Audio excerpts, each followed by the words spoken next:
Good afternoon, everybody. Oh, let's try that again. Good afternoon, everybody. Everybody's excited to be here. Thank you for coming this afternoon. It's always nice when we can welcome one of our own alumni home to Marian. Really thrilled that Jessica is with us this afternoon. And thank you for joining us for this afternoon's discussion on sustainability and Laudato Si. My name is Mark Erdosi, and I have the privilege to serve as the Executive Director of Mission Integration here at Marian.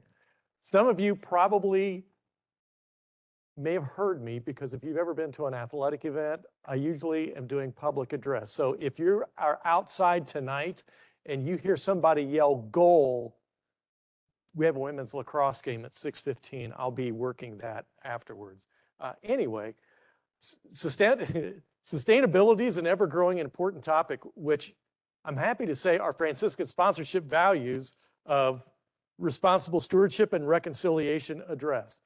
So check this out. Laudato Si on care for a common home is Pope Francis' 2015 encyclical letter, and he addressed it to every person on the planet, regardless of a person's faith tradition or even if they have no faith tradition.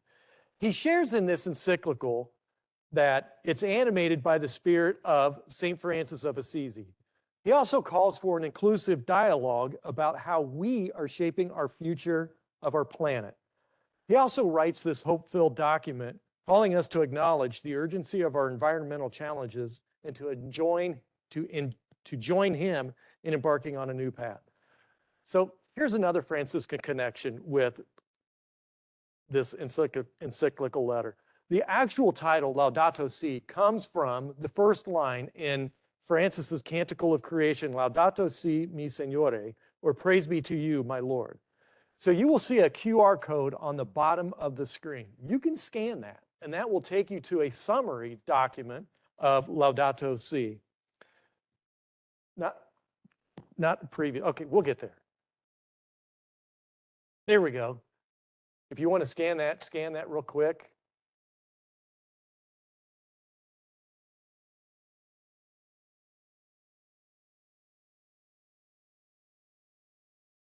You got it? Yes.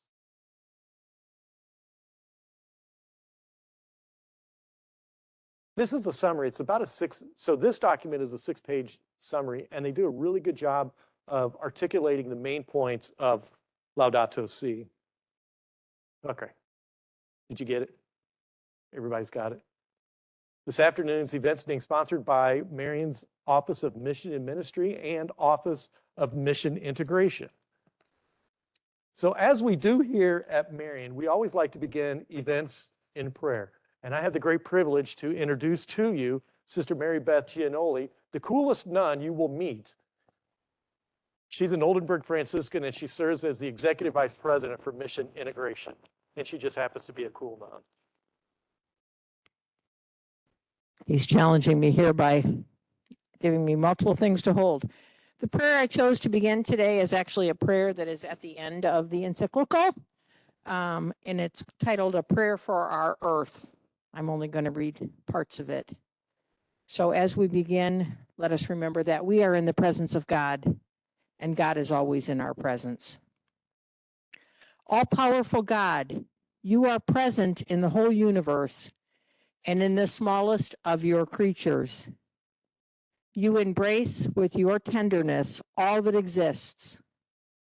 Pour out upon us the power of your love, that we may protect life and beauty. Fill us with peace, that we may live as brothers and sisters, harming no one.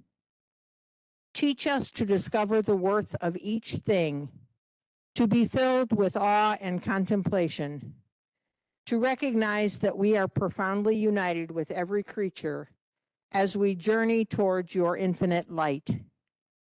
We thank you for being with us each day.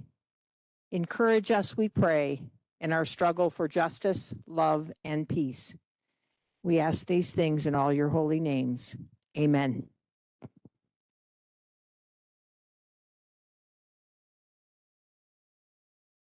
So a couple of other really cool facts about Sister Mary Beth. She's actually a 1978 graduate of Marian College. And if you're here with us and a biology major, and she also used to teach high school biology for a couple of years. Next, if you're here with us next fall and you see Nitro, might be Sister Mary Beth, you never know. Just throw that out there. I now have the great privilege to introduce to you, he really needs no introduction, Dr. Carl Lecker. Dr. Carl Lecker is the Anthony J. Creek Endowed Professor of Chemistry, and he's going to introduce our speaker to you this afternoon.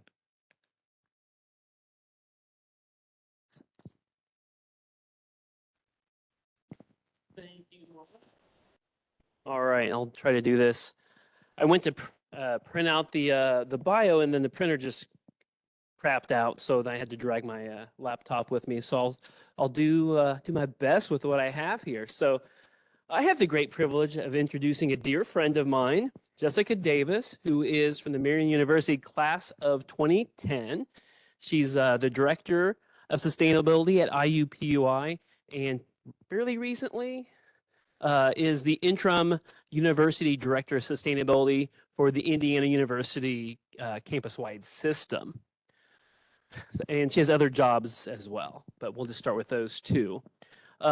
In her many roles, she provides leadership and acts as an organizational strategist for sustainability, collaborating across the entire IU community to integrate sustainability. And I touched my screen and it didn't like that. It was going to sleep at the same time. All right. Collaborating across the entire IU community to integrate sustainability into the curriculum, research, and operations to promote an instinctive culture of sustainability on IU's campuses. Jessica earned her BS in biology, summa cum laude, from Marian University in 2010. She was a distinguished student while here. She earned numerous awards, including the Senior Biology Recognition of Excellence Award, Who's Who in American Colleges and Universities. She was a member of the Honors Program, a member of the Delta Epsilon Sigma, Beta Eta Chapter Honor Society. She was also a member of the San Damiano Program. She performed research with Dr. David Benson, and did many other things as well. And she did pretty good in her chemistry classes as well. Although we still have an ongoing, we have an ongoing discussion about that. We won't air that for today. Jessica left us and went on to earn her Master's of Science in Ecology from the University of Dayton, and then on to an MPA in Urban Sustainability from IUPUI's O'Neill School of Public and Environmental Affairs. Jessica was also an important member of the Marian University Institute for Green and Sustainable Science, where she taught 2 summers for us and provided invaluable expertise. Also served as an adjunct for a first-year seminar and alumni board of directors. We could go on, but we'll carry on with the show. Jessica has received numerous state and national recognition for her sustainability efforts and expertise. Most notably, she was named Women in Green Leadership Shiro by the USGBC East North Central. There's too many directions in that one for me to get it right. East North Central region. The Indiana Recycling Rockstar by Circular Indiana. Hoosier Resilience Hero by the IU Environmental Resilience Institute, and an Environmental Innovator of the Year by the Green Sports Alliance. So without any further ado, shall I hand it over to Jessica? Does that sound good, Mark? All right, to Jessica.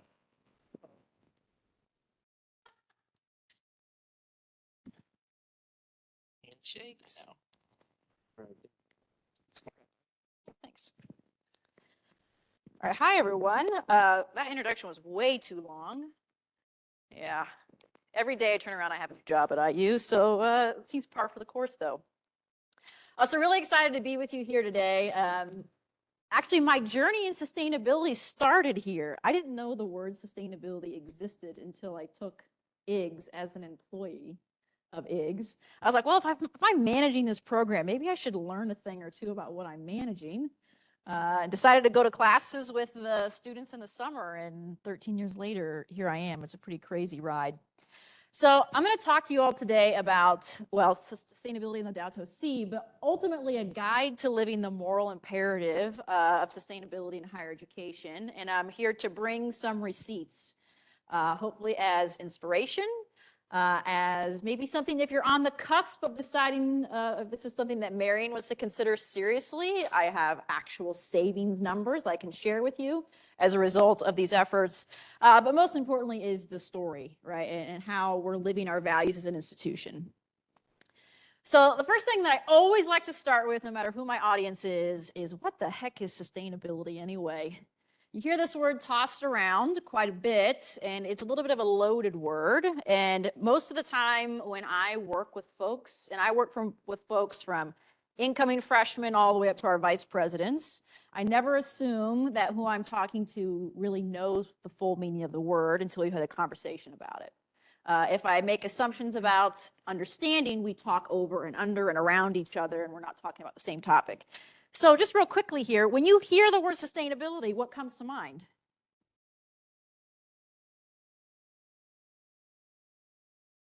Oh boy, I'm gonna have to call on somebody. I'll do it. I also teach. Blue hoodie. When you think of the word sustainability, what comes to mind?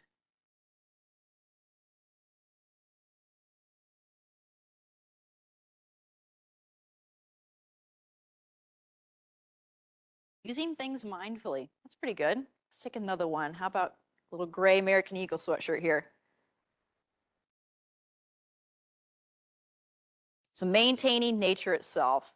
So by this very small exercise sample of 2, you can hear that there's a lot of difference in how people think about this. Sometimes when I teach about sustainability, my students tend to think of sustainability as an action.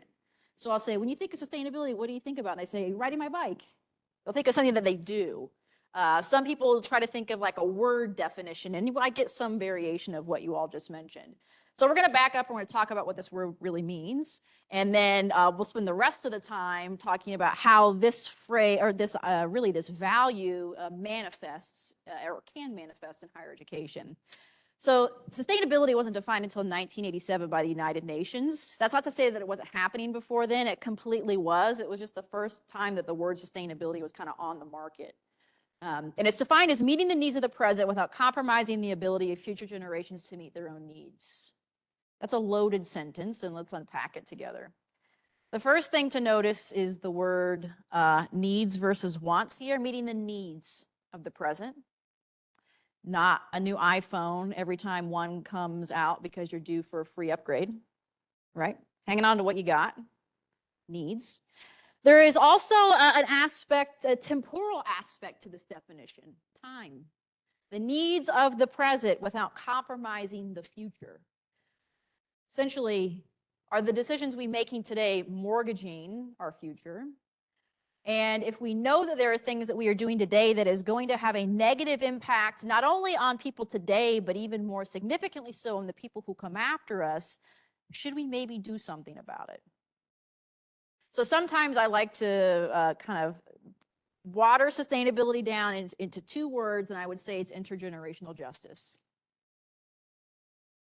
If I know that I'm doing something today that somebody who comes after me is going to pay the cost for my decision today, and that cost manifests in a lot of different ways, manifests in diminished quality of life, food insecurity, water insecurity, losing your home due to sea level rise, is it not incumbent upon me or us to do something about it? So just let that tumble around in your head while we're going through this today. So that's the word definition of sustainability, but I actually think sustainability is perhaps better understood visually, which is why I have this graphic up here behind me. This is the nested model of sustainability. And essentially what it says is that in order to have a healthy economy, you must have a healthy society. In order to have a healthy society, you must have a healthy environment. There is interdependence. One is dependent on the other, not one at the expense of another, which is the system that we tend to operate in now. What do you always hear about in the news? Economy. It's always about the economy. the vast majority of things that we buy, sell, and trade in the economy are derived from the natural environment. So if you have an extractive economy, you actually set your economy up to fail long term when you use all your natural resources. So this graphic also then presents a quasi-hierarchy, right? That if we're going to invest our time and effort, actually economy is probably dead last in this. We need a healthy environment to support a healthy society, and then that healthy society can support a healthy economy. I like to say that, we are not, the economy exists to serve us, not the other way around. And sometimes it feels like we exist to serve the economy. So Mark already gave us a little bit of a primer of Laudato Si. I'm just going to cover, I pulled a few quotes from this that I think are compelling enough to, as we're walking through some examples, you should keep at the top of your head. But the first thing I want to start with is that in higher education, especially for Catholic universities, there is a Laudato Si platform now that's based on the papal encyclical or papal letter that provides Catholic universities with a framework for how to move forward in incorporating the thoughts in Laudato Si into their day-to-day operations. And this screenshot here actually outlines what is that, 7 chapters of areas of commitment. And the reason I'm bringing this up, sorry, Siri. Siri's searching for Laudato Si on my watch here. And the reason I bring this up is because I'm going to talk about another framework that we use at IU. I don't have the ability to lean on a papal letter at IU for why we do the things that we do. We identify our values in other ways, but you're going to see a lot of similarities between this graphic behind me and the values espoused by Indiana University. Also going to just let these sit up here, and we'll call back to these throughout the day. But I really like the last one. To take up these responsibilities and the costs that they entail, politicians will inevitably clash with the mindset of short-term gain and results which dominates present-day economics and politics. But if they are courageous, they will attest to their God-given dignity and leave behind a testimony of selfless responsibility. I like to think that we're all little politicians, right? We're all always trying to influence somebody to do something. And certainly as big organizations and who have a commitment to educating folks, these are things that we should be thinking about, right? How are we living the values that we say we espouse? So now I'm going to transition. I'm going to talk a little bit about sustainability at IU. I've spent most of my career, so I've been with IU, it'll be 9 years this summer.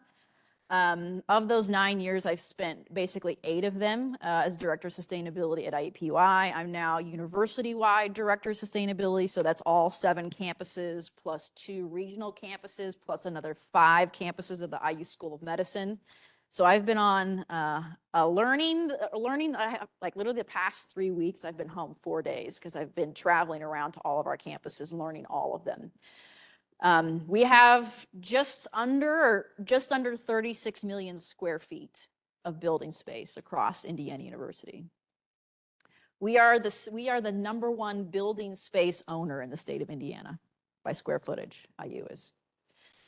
So what does that mean? A lot of space. Yeah. What does that mean? A lot of space means a lot of stuff to deal with. Right? So how does sustainability, what does it manifest as? What does it look like at IU? So first of all, I'm going to introduce, you already learned about me, but I am always a representation of my team. I am nothing without my team. They are incredibly talented. I want to give them credit where credit is due. So I just want to make sure that you all are able to see who these folks are. The parentheses says where our home campus is. So IUPUI is my home campus, though I'm down in Bloomington probably 2 days a week. So you'll see we're split between Bloomington and IUPUI, and we have 26 student interns. I was looking at that list. It's like, oh my gosh, 1, 2, 3, 4, what is that? 5, 6 staff and 26 interns. And every time I talk about our interns, our number gets bigger. I think once you cross like 10, you're like, what's one more? What's one more? Our interns are really like the lifeblood of what we do because they allow us to expand our capacity while also fulfilling the academic mission at the university. And I'm biased, but I would put our sustainability internship program up against any other universities in the country, and I think we wiped the floor with them because I had good teachers here at Marian. So our interns, I'm going to start with them because I think sometimes one of the failings of people in the sustainability industry is we like to talk about polar bears, and we should talk about people. And I want to always keep this talk centered on people. Not to say that the environmental stuff doesn't matter. It absolutely does. But I think people are more likely to attach to, we like our own species most of the time. We're more likely to care about ourselves and our families and our friends and our peers and our colleagues than we are to care about a polar bear that's somewhere that you probably will never visit. So I like to always keep the conversation centered on humanity. These are our interns and our team. You can see some of their job descriptions up here. Sustainable labs. So the IU School of Medicine is at IUPUI. It's the country's largest school of medicine. We have been intentionally tackling the waste, not only of product, chemical, and energy, a whole bunch of different waste in lab spaces. Luckily, with a lot of support from the School of Medicine now, it took a while to get that rock to turn over, but now that we're here, it's moving pretty quickly. Sustainable waste management, so that's everything related to if we dispose of it or attempt to dispose of it, we have interns involved in that. Urban Garden Associates, we grow food on campus. Sustainable food systems, we analyze the food that we buy so that we align our spend with the values that we say that we care about. Sustainable travel. Think about international affairs. Think about when faculty and staff go to conferences. How do we do this more responsibly? Sustainable landscapes. What kind of plants are we using in our landscape and why? We've been measuring our tree canopy. We have a project every year where our interns go out. They map every single tree in GIS. They take its height, diameter, breast height, and they calculate the amount of carbon that's stored inside of it and also the economic value of those trees. It also helps us determine what our canopy coverage goals are for the university.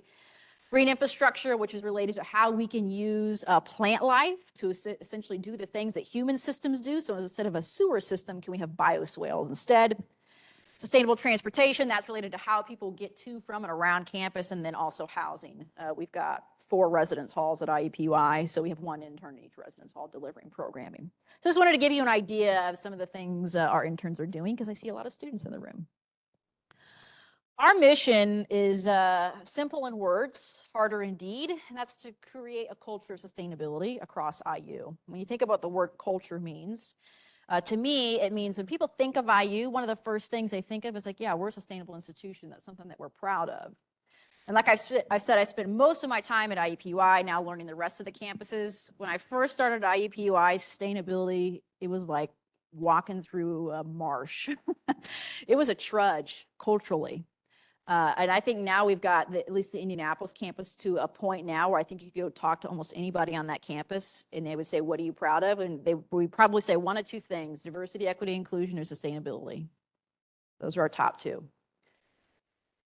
So what do we do as an Office of Sustainability to create that culture? Is that we infuse sustainability across as many decisions that the university makes as possible. So operationally, our greenhouse gas emissions, we track that, we develop strategy to reduce it. Buildings, anything related to physical infrastructure, what kind of materials are we using? How energy efficient is it? Why? Do we even need the building? That's actually the question now that we're asking ourselves. Do we need more building space? Can we begin decommissioning spaces? Energy, food, grounds, purchasing, transportation, waste, water. Academics, so we are an administrative unit. I report to our Vice Chancellor of Finance on the Indianapolis campus and the Vice President of Capital Planning and Facilities on the Bloomington campus. We are an administrative unit. We're not an academic unit. That being said, we definitely are a hand in glove with the academic units. If we can use students or the expertise of our faculty to help drive an operational goal of the university, we lean into that heavily.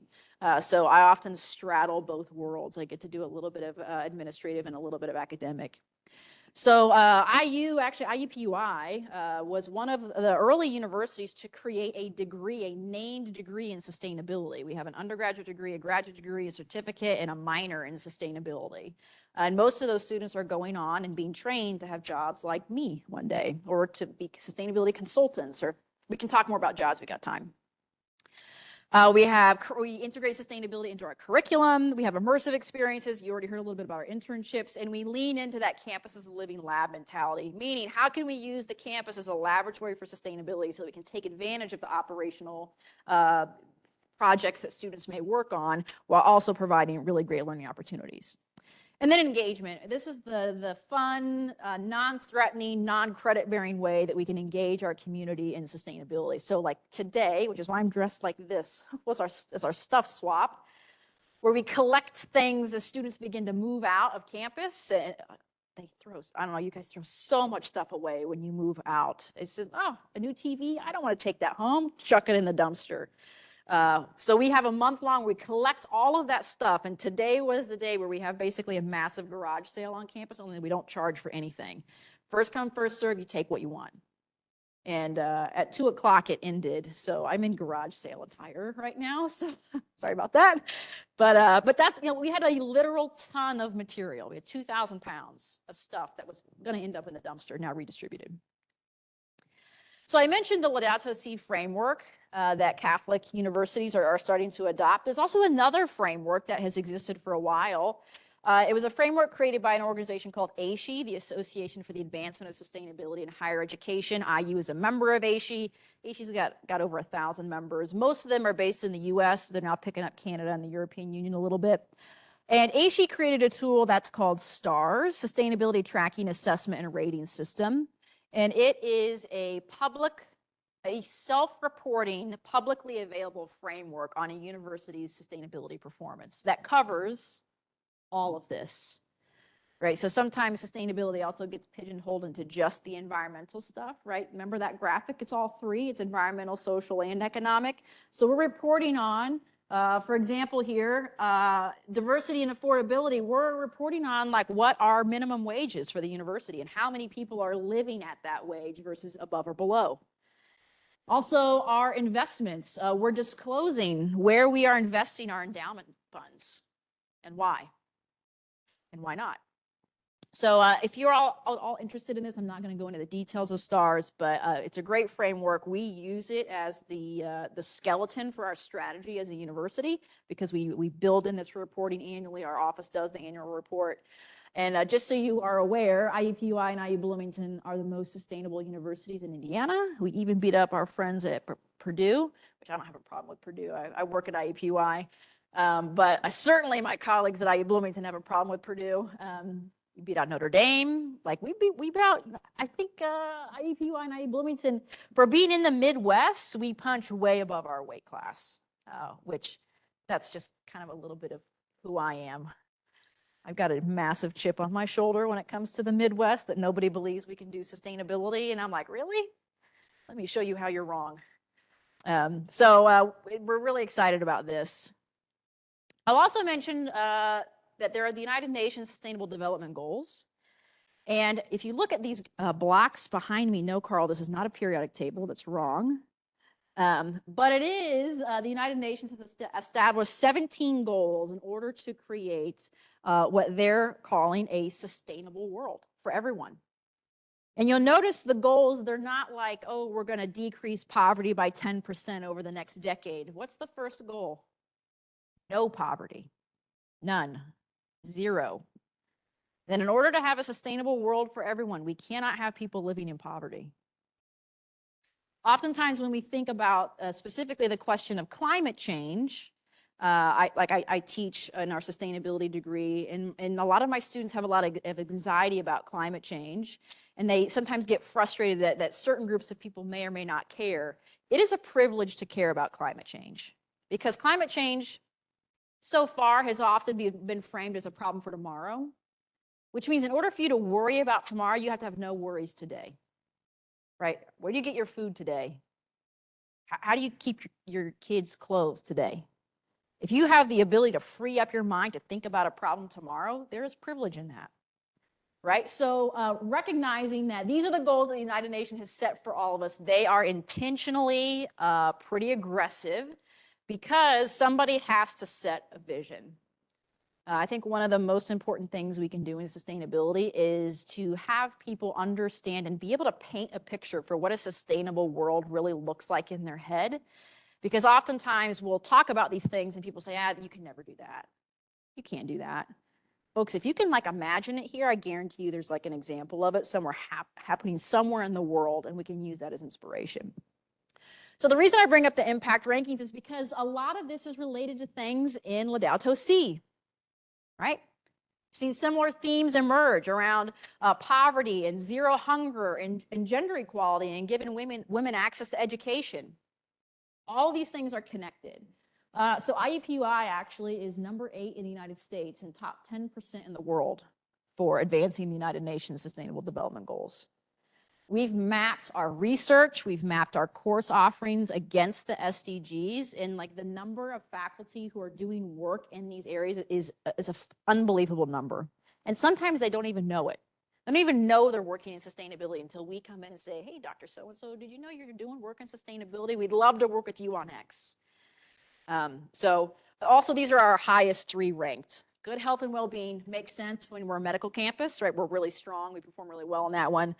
Gender equality and reduced inequalities. IUPUI is a 40% minority serving university. We're probably going to tip over into majority minority here soon. The vast majority of our students are first generation students who've never had a parent go to college before. That sort of collegiate experience is different than folks who may have had somebody go before them. So as I'm talking about this, and I'm going to give you some more receipts later, but I want to frame up some of these other things I'm going to talk about. Is sometimes people will say, well, Jessica, you do sustainability. Like, man, what does doing sustainability mean? What does it mean to do sustainability? And sometimes I think when people think of doing sustainability, this is actually what they think about. Oh, there's somebody somewhere sets a goal. They have a vision for what it means to be sustainable. And then we're going to go out, we're going to research best practices. We're going to write policies. We're going to find a product or a service that can actually help us apply that vision and make it happen. And then we're going to benchmark whether it was successful or not. We're going to collect some data on it. Maybe we'll report on it. And then we're going to get our results. Right. We're going to get, hey, we did this, and that might result in an award or some sort of rating or PR or branding. And I think a lot of people would say, well, Jessica, that's what doing sustainability is, because that's what it looks like probably to the outside, because we do follow kind of this process. But what I would say is this isn't actually doing sustainability. This is just, I guess what you see is this is the symptom of something much larger. And I would say that sustainability actually starts way before anybody ever sets a goal or has an idea or has a vision. And it starts with how we view the world, how we think about our place in it, and how we decide to act or not act. And we think about the decisions that we make as individuals, we can apply those same decisions at an institutional level, right? Ultimately, sustainability is the set of values that informs everything that we do. Institutions have values. Some of them explicit, like write them in marble on their fountains, I think. Right? I think that's what some places do, I've heard. That's right, good ones, right? It's on the fountain in marble. Institutions, many of them, not all, many of them have values that are stated. I'll give you an example. This is IU. When people ask me sometimes, Jessica, where do you get the authority to do your work? Where do you derive your authority? We don't derive it from the Pope. But we do derive it from our website where we list our values. Our values are approved by the Board of Trustees, right, which are the legal governing entity of Indiana University, and they're appointed by the state of Indiana. So you can see our core values, and actually IU's 2030 plan was just released last Friday, so this is hot off the presses. And the one I have here is that we are future focused. We are forming a sustainable and resilient next generation urban research campus. You can see the rest of these here. But what an institution's values do is ultimately it directs you, how do you spend your time, and how do you spend your money, and how do you decide what is important to you? That's what your values should do, right? If they are really, truly values. This is the second time. So the first time sustainability showed up as a value of Indiana University was in the 2020 bicentennial strategic plan of IU. And that was also where we called out campus as a living laboratory was an important component of living that value, that we were going to give our students and faculty, let them use campus as a playground, right, as a laboratory to learn about sustainability. And I'm really happy to see resilience now. I may or may not have had a piece in this, which is why I'm happy to see it. But I'm happy to see resilience in there, because resilience, there's sustainability, which means like sustaining. Resilience means, hey, we got problems that are coming and we know that we're coming and we need to be prepared for them so that when they're here, we bounce back quickly. So that hopefully something like COVID never happens again, because we learned the first time, right? To how do we bounce back from tragedy or from just any sort of stressor. I also know another institution has values. I think I said, you know, they're in marble on the fountain, but you got 4 of them. Dignity of the individual, peace and justice, reconciliation, and responsible stewardship. Man, if I were a sustainability director here, this is a lotto ticket. All 4 of these are sustainability values. All 4 of them, right? Because remember, what was sustainability? Economic, social, and environmental. Dignity of the individual. Don't you think folks having, you know, access to clean water, being able to drink or breathe the air, isn't that providing dignity to them? How about being able to, yeah, right? You know, some people say that they're not an environmentalist, and I would encourage you to, you know, breathe some dirty air, and pretty quickly you'll become one. Sometimes that word is turned into a bad word. Peace and justice. How many different wars are inflamed by climate change? Conflict, right? Climate change is an accelerant to conflict. It causes changes in, you know, you might have drought, which causes food insecurity, which then means folks are interacting and fighting over resources. Reconciliation. This goes back to the initial definition of sustainability. If you know you're doing something that's hurting somebody, what's the best kind of apology? It's to say that I'm sorry and then to never do it again. Not to just to say I'm sorry and be like, well, okay, but I'll fix it in like 50 years. Is that okay? It's to say that I'm sorry and never do it again. And then finally, responsible stewardship. Well, that's an easy one. That's basically what sustainability is, right? Also financial. There's financial stewardship. There's environmental stewardship. It's all here. You guys have a pre-packaged set of values for sustainability. Plus, you got Laudato Si. I mean, if I had these at IU, this is like the 1-2 punch, right? This is a complete knockout for sustainability. So now I'm going to go through like, okay, what does this really look like for a university to say that they have this value and then to actually change the way that they operate as a result of having that value? So I'm going to go through pretty quickly here, just some examples from IU. I understand that Marian is smaller. Do not let the issue of scale discourage you. I am actually quite envious of smaller universities because for me to change things at IU, it's like trying to move an iceberg. We are so big that it takes a heck of a long time. The benefit is that when it does flip, there's really big impact, right? But it is just like, it is a trudge for any sort of change for an institution the scale of ours. There is nimbleness in small institutions that I am envious of. Like I talked to my colleagues at Butler, I'm like, man, it'd be so nice to work at a campus that had like 10,000 people or less. Not the case at IU. So the first thing we'll talk about is energy sourcing here.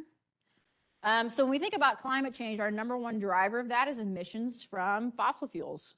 Right? So whether that's in your car, whether that's the electricity that's keeping your building lit and cooled, or natural gas for heating.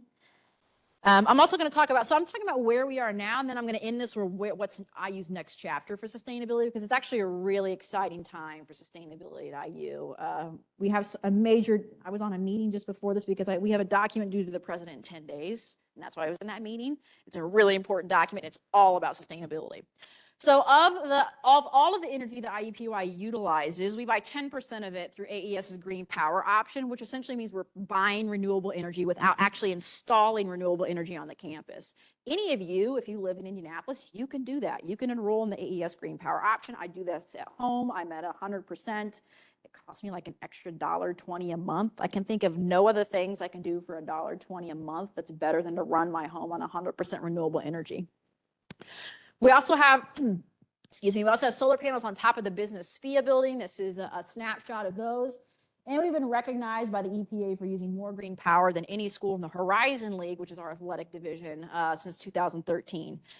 Just so you know, and I'll say this is true for IUPUI, it's actually true for all of IU. Our single biggest source of emissions is energy. IUPUI uses more energy in a month than the airport uses in a year. We are a medical campus. We have hospital facilities running 24/7. We have incredibly energy-intensive research facilities.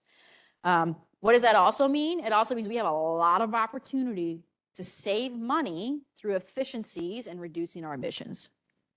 Just some examples of these. We've got a number of parking garages if you've ever been to the IUPUI campus. When I started working there, most of those parking garages had HPS, high pressure sodium lighting, which are like those orange ones that make a audible sound. And they kind of like shake. That's like completely wasted energy. So we worked with our campus energy engineers and parking and transportation to allocate the funding to upgrade a handful of our parking garages to bi-level LED lights on photo and occupancy sensors. Essentially means the lights are only on when they need to be. And it also has the added benefit of actually improved safety because it's much better lights, a crisper light. And also way less operational costs because LED lights last way longer than HPS. You can see the savings here, our energy reduction, right? These were 3 parking garages.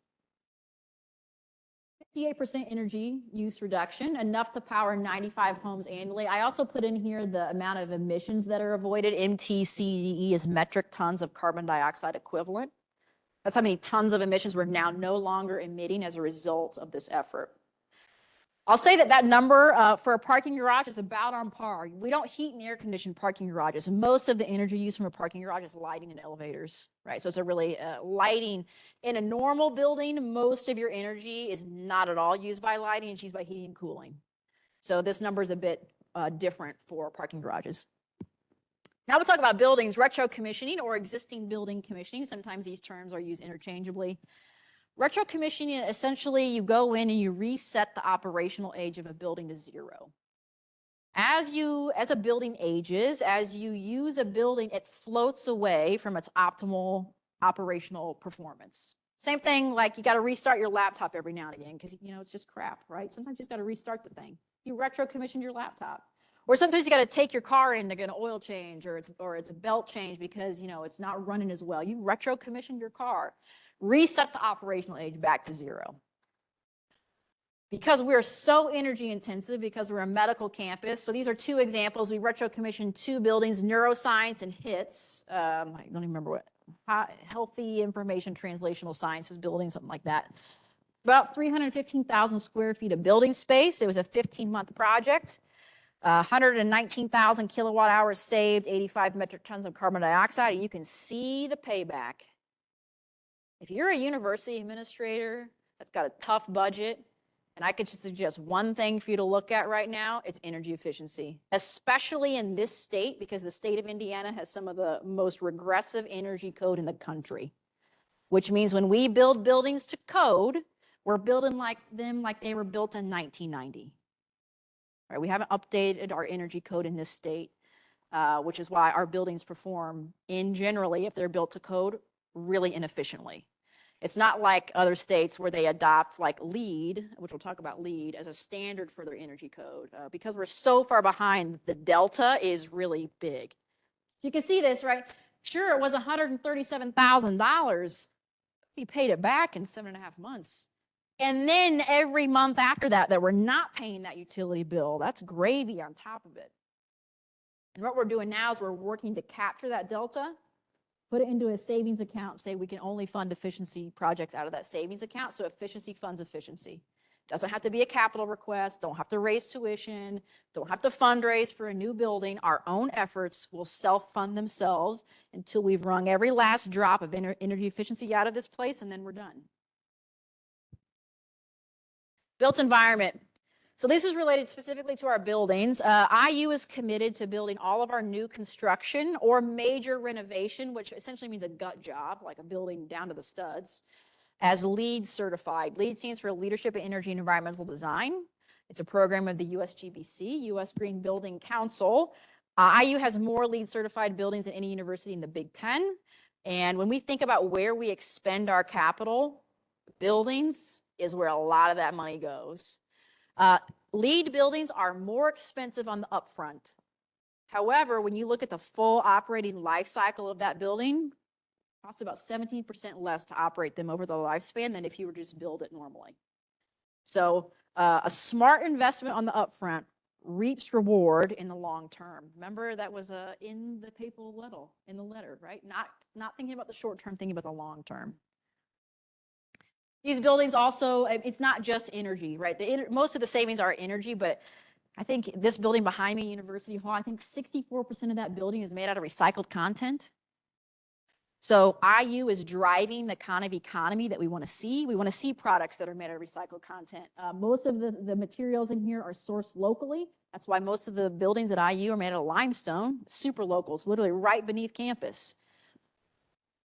So we have 2 urban gardens on the Indianapolis campus. You can see, I think this is probably one of the best views on campus to work from the New York Street Garden and see the skyline there. You can see the size of them. All the food that's grown here is grown organically. It's grown by our students and it stays on campus. So it is a hyper-local food system. It goes 2 places. It goes to our food service group at IUPUI, who we have Chartwells. And Chartwells actually financially sponsors the gardens because they are the main beneficiary of the food. So if they're going to get the food, they're going to cut us the check because otherwise they would have gone somewhere else to buy the food. And it also goes to Paw's Pantry, which is our on-campus food pantry. Our office bought them a freezer and a refrigerator so that they're able to take fresh produce. Most of the time in food pantries, it tends to be shelf-stable stuff, right? We want to give our students access to fresh produce. We also have a green or a sustainable catering guide. So we've worked with our caterers on campus to where folks can request. We can do zero-waste catering at IUPUI, where you literally don't throw away anything. Unless you happen to leave something on your plate. And then also we've done the Real Food Challenge. The Real Food Challenge looks, and this is a student project, where we take the food that IUPUI buys and we look SKU by SKU of product. You know, is it local? There's probably 7 different factors that you have to look at to determine whether food is real. For example, if the supplier is a known human rights violator, Starbucks, that's not considered real food. So we kick that out of the system. So of IUPUI's food buy in at least our dining facilities, not retail, because sometimes it's hard to get a hold of retail data like the Chick-fil-A's and Papa John's of the world. But we're sitting at about 20% real food. That's actually really good for the Midwest where we can't grow year round. You can imagine it's incredibly difficult to feed 40,000 mouths a day, right? Grounds and landscape. IUPUI has received Tree Campus Higher Education designation since 2012. We have a tree canopy coverage goal for the university of 28%. We've got over 4,000 trees on campus. Part of the reason why we have a tree canopy coverage goal is because we have data saying that when we plant trees closer to buildings, those buildings run cooler, right? You get shade from it. So it's actually an energy savings effort is to plant trees too. We're also the city of Indianapolis's largest adopted block captain with 68 blocks of our campus adopted. We also have Bee Campus USA designation. We've got 2 honeybee hives on campus. We've got a student urban beekeepers group. We also prioritize native plantings in our landscape palettes. Smart irrigation technology that's connected to, we have soil moisture monitors, also connected to like the weather. So if it's going to rain on Wednesday, the system knows don't irrigate on Wednesday because it's going to rain. And most of our grounds equipment is now fully electric. We've got just a couple of laggards here. If you want receipts on electric grounds equipment, I've got them. We pay for them within 7 years, and then it's gravy beyond that. Plus, it's better for our grounds folks. It's below OSHA requirements for hearing protection because the engines aren't loud. If you've ever blown leaves in the fall and you use the leaf blower all day, you usually go home and your hand tremors. So our grounds staff told us this. There's no tremor in the engines for electric hand blowers. And also because we're a medical campus, a lot of our labs have fresh air intake. Essentially, we have big grates in the ground where it's sucking air, fresh air into the building and then venting it out. If you mow around those fresh air intakes with a diesel mower, you get a lot of phone calls from researchers about why does my lab smell like diesel fumes, right? So it wasn't just the environmental benefit, right? It was also social benefit. It was also economic benefit. Transportation. Luckily, IUPUI gets to take advantage of downtown location. This one can be tough for some campuses. It's certainly tough for our regional campuses across the IU system. We're a very pedestrian-friendly campus. We have been actively investing with the help of the city in Indianapolis in putting our major thoroughfares on road diets. I don't know if you've driven through the IUPUI campus recently. Our roads are much narrower. They're now not one way, which people treat like highways. There are medians, there are hawk lights with the goal of slowing people down. Unfortunately, we've had a couple of students get hit and killed on campus. One got hit by a bus a couple years ago, even though she had the walk signal. We have the Jag Line shuttle service, and our philosophy is park and then ride the rest of the day. So wherever you park, you're going to take the shuttle to wherever you want to go beyond that. We also connect our Jag Line to Indigo and the Red Line, which is the bus rapid transit system in the city of Indianapolis. We recently earned a bike-friendly university designation because of all these investments that we have in bike infrastructure, especially being downtown. We get to take advantage of the cultural trail as well. And then, of course, electric scooters, love them or hate them, we got them, so we might as well support them.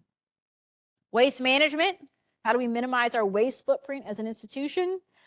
So as far as reducing and reusing, we have a surplus program. Because we are a state university, anything we buy is actually considered state property.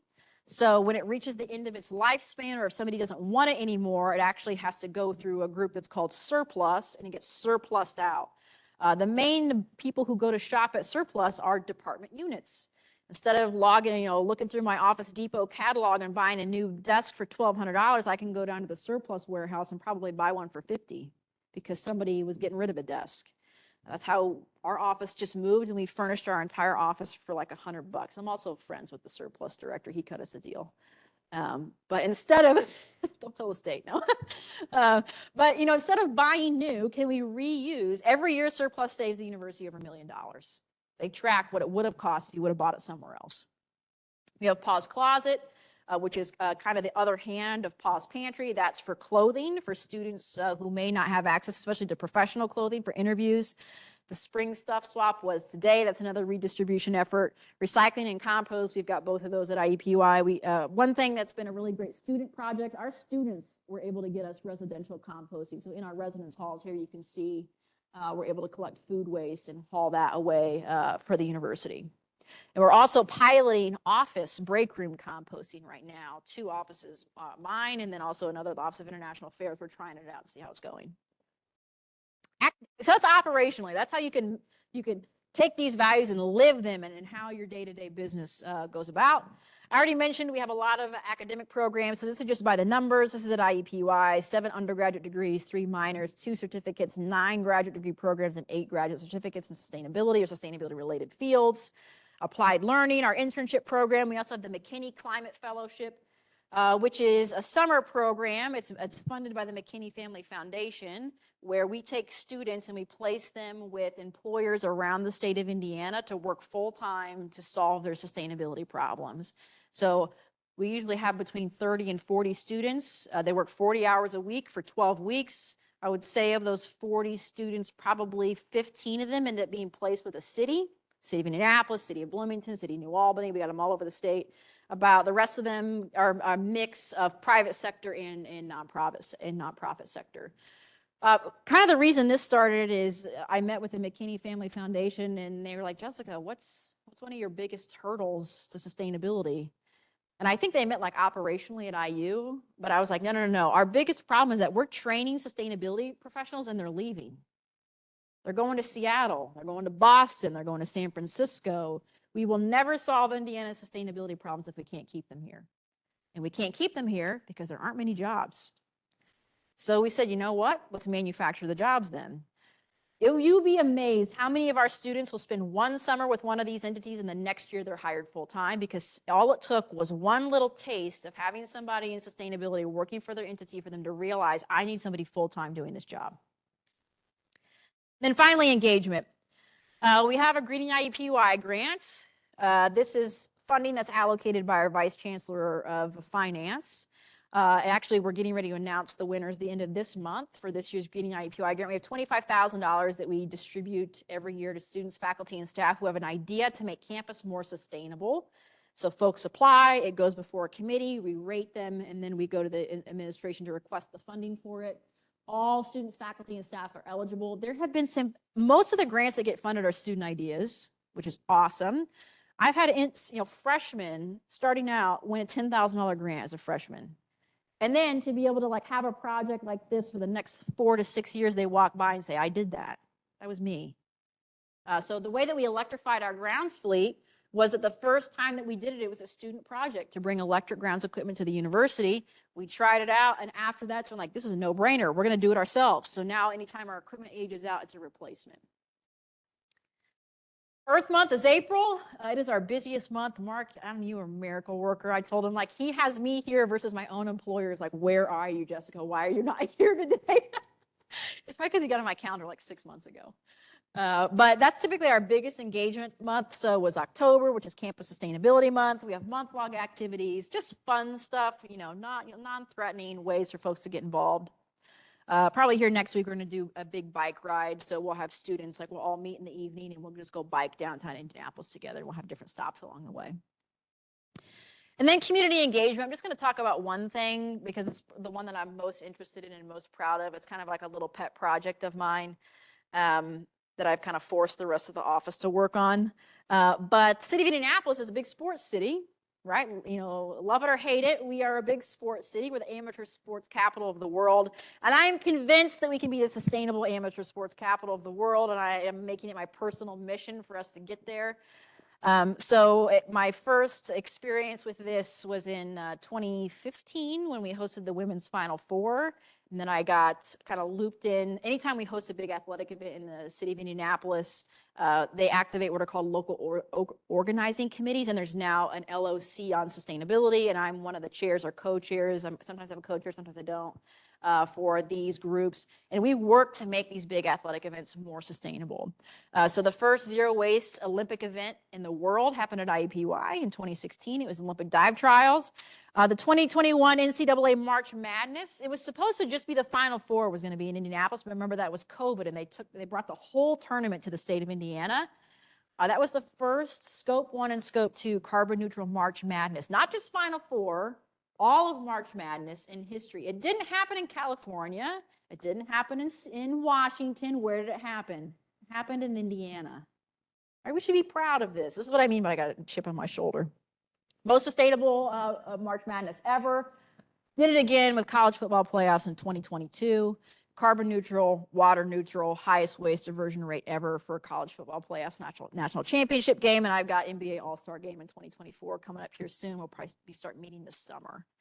So that's just one thing that I've kind of kicked my students and my staff. Like, we're going to work on this stuff too. Of course, that was before I was university director. Now I have my own football team and basketball team, kind of mediocre, but that's okay. We'll work with them. At least I've got big venues now. And our next sustainability chapter, I'll leave this here with you. So this time last year, so IU has a new president, President Witten. She's now 2 years into her tenure. And this time last year, she announced the creation of a climate action planning committee to take another look at our sustainability goals for IU. We know what our greenhouse gas emissions are. You can log on and look at our dashboard by campus to see where we're doing. The good news is that IU's reduced its emissions by 38% over the past 10 years. It's pretty impressive. But we also got a long way to go. So we're working on right now finalizing a pathway for IU to become carbon, not just Bloomington, all IU campuses to become carbon neutral by 2040 without buying carbon offsets and without buying renewable energy certificates. Elimination, straight elimination, not just offsetting. This is just a snapshot of what our strategy is. This is public information. You can go to our website, go.iu.edu/climate and see this. So this pie here represents all of IU's combined emissions and how we are going to eliminate them doing what. I'll also say that the plan that we're putting together is unique, not only amongst the Big Ten, who is IU's peers, but really amongst the majority of climate action plans that we see in higher education, because the president was very clear that we could only suggest things if we also knew how to pay for it. It's one thing to have a book of dreams. It's another thing to have the checkbook to go with the book of dreams. And most climate action plans that you read from other universities, they're a book of dreams. You call up those folks and say, how are you really doing combined heat and power at your central heating plant? And they say, yeah, that was in the climate action plan, but we really haven't figured it out yet. We had to find the money for it.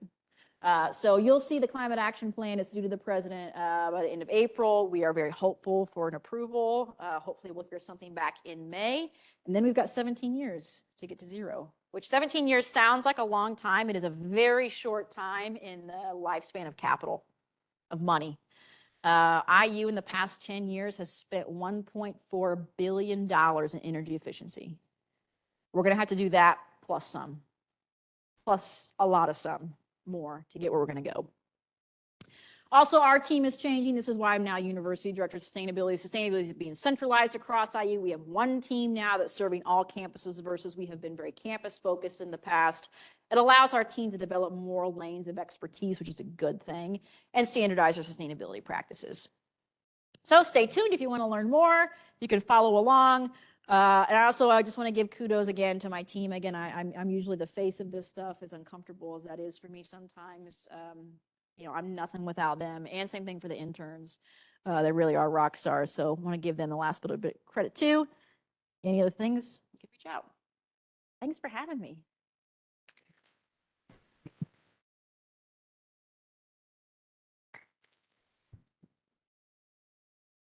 Yeah, I'm happy to ask them. Sure.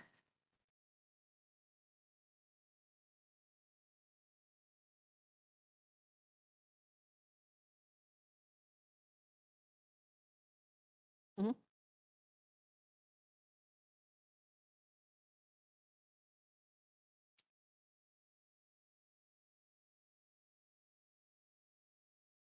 When you mean entities outside the university, are you talking about like community members? Yeah. Mm-hmm.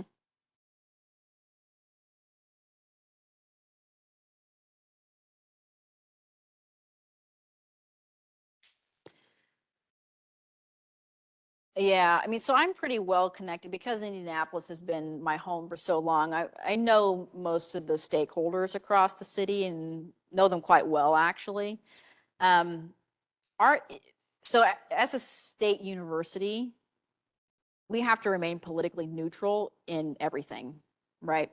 Bills, legislation. That doesn't mean that we can't send interns over to help with a project, or I can't be involved in these sorts of things, but at least like as an institution, because we're state owned, you know, we're supposed to be Switzerland in most things. I'll also say that our land is state property, right? So what does that mean? It means that things happen a lot quicker because we own the land. It's all ours. When we do work with the cities, like permitting is not an issue for us, so we can move pretty quickly. If we do work with them, so some of the cities require us to report our energy information. They'll look to us to disclose greenhouse gas information. But I would say the general theme is that the university is probably leading the cities versus the other way around. There are probably some exemptions to that. Yeah.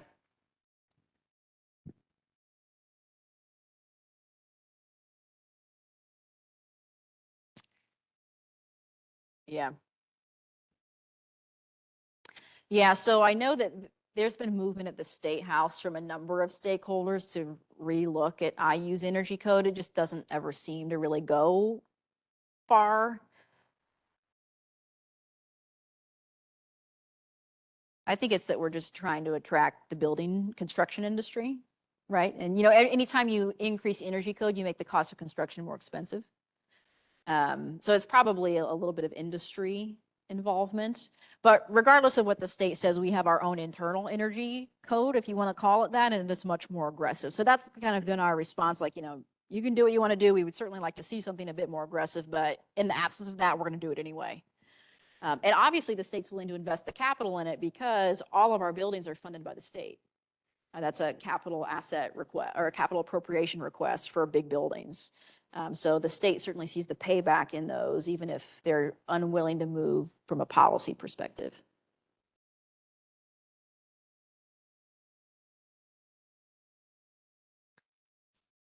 Oh, yeah. I mean, I would say, yeah. If you do it the right way, so order matters, strategy matters. The thing that I always like, it like kills me a little bit on the inside is like when universities like, we're going to start working on sustainability, and they always start with two things first. They start with a garden and they start with recycling. Those things are nothing but bills. Don't start with those two. Start with energy efficiency. It's not sexy.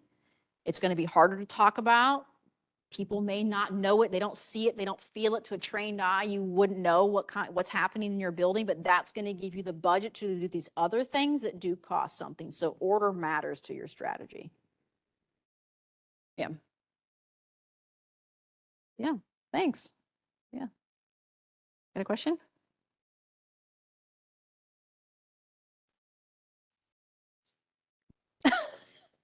Before we moved on, great.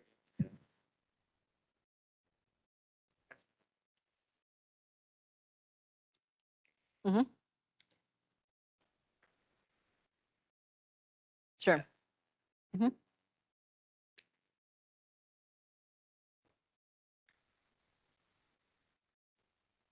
Say that they're charismatic and Mhm. it's kind of putting in that direction to ask you about the balance between you're dealing with a really highly complex problem we all have. Mhm. Yep. Yeah. So, like,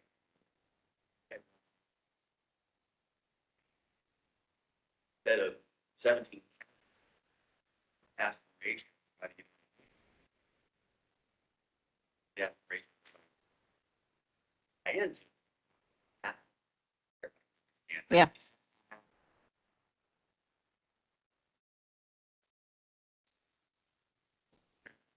that balance.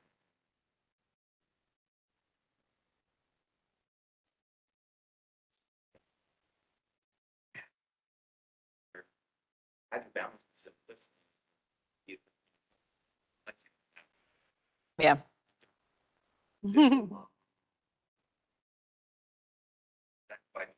Yeah.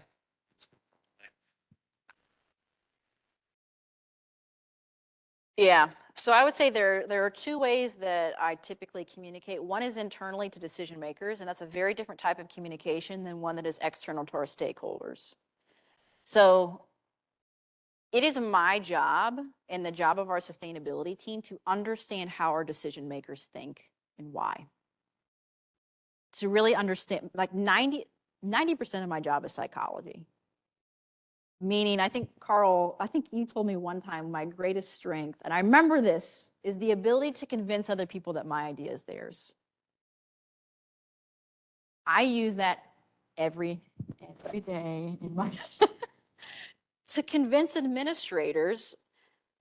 I don't care if somebody's a climate denier. I don't care what people's motivation is with sustainability. It's not my job to complain about why they're not at the table. It's my job to get them to the table. And that means I have to understand what they care about, why they care about it, what are the things that they perceive to be risk and why. And it's my job to craft the sustainability argument to them. So I could have two decision makers that have to make a decision about something. I could make a completely different argument to both of them to get the answer. That sounds Machiavellian.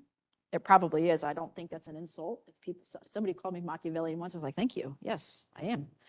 But that's ultimately my job. That really is the value of a sustainability professional. You can have all the technical knowledge in the world. If you can't convince somebody else to do it, that is for naught. So I spend a lot of time, especially I know the Indianapolis campus really well now. And as soon as we have an idea for something, I know immediately how to navigate it to get to a yes. Because I've just been there for so long that I know this person, not this person will think about this person will think about why. Here's how we craft the argument. We'll get to a yes very quickly because I know who my decision makers are and I know what they care about. I've been in that learning phase for the rest of the university now. And it's interesting to just sit and listen to how they talk about things and to ask questions. Why do you perceive that to be risk? Because somebody will say that's risky, but they won't necessarily tell you why. And you get into and that takes trust, right? There's a lot of trust in those conversations. But ultimately, it's my job to present them to something that they can only say yes to. And it's our job to do the work to figure out how to get there. So that's how I talk internally to our decision makers. It's not to complain about why they don't care about sustainability. It's that I'm not doing my job if they're not saying yes to sustainability. It's incumbent upon me to figure that out. Now, to our campus community, it's really heavy, right? This stuff is all heavy. Right? Oh my gosh, not enough, not quick enough, it's all bad. So the way that we communicate to the campus is you have to acknowledge the reality of the situation, but I'm never going to leave them feeling empty-handed. Here's the problem, and here's how you can solve it here. Most of the time when I talk to students in sustainability, they are not at all interested. They're not in class to learn about the theory. They're in class to learn about how to fix it because I want to fix it today. So it is about us creating opportunities for people to be part of the solution and communicating to them, listen, I know that sometimes it feels hard, but here's something you can do today that is absolutely positive. You can see and feel it on campus. And I think universities are uniquely positioned because there's some level of ownership for all of you of this place. It's your second home. It's like for some of our students, you live here, right? It is your home. And we should be tapping into that. So we always frame it positively. We frame it as a way to get involved. I tend not to dive actually into the complexity because I think you lose the end goal, which is to do something about it if you spend too much time in the complexity. Now, I'm always willing to have those conversations with folks, but largely I think it gets lost. You know, on the other side of complexity lies simplicity, and we just go straight to the simplicity. And if people want more information, we're happy to give it to them. So good question. It's tough, but a good sustainability director can do it. That's really what we are here to do, is to navigate that. Like we are agents of change. We're agents of influence. That's ultimately what our skill set is. Yeah. You know what? No, Dave, they're mine. No, no, but I think you could get Marian an intern. Yeah. It would have to be an IU student. That's the thing, though. That's the stipulation.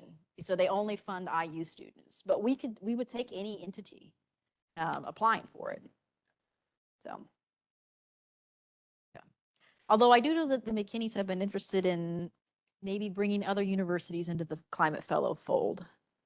I think the program's probably a couple of years away from that yet. I chatted with Purdue very briefly about it. So you could at least get an IU student. Yeah. We would train them. You need a person. Yeah, you do need a person. When something is everybody's job, it's nobody's job. Right? It has to be somebody's job because somebody has to create the vision and all of that and hold us accountable to it. So, I mean, in sustainability, you know, you give me $1, I'll turn it around and turn it into $1.30, right? So we're just such an easy investment from an administrative perspective because when you do it right, you save money. Yeah, we can get you an intern. It would have to be an IU student, though. It's just the rules. We'll get you a good one. I'll give you one of mine. Anybody else? Yeah. I don't know, man.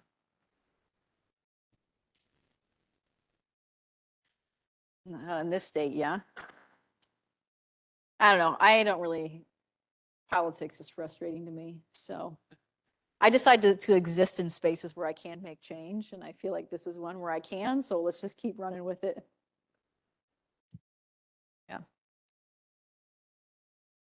Mark? Yeah, I know he is hovering. He's like, Jessica, come on. I have to now. No. No, yeah, sure.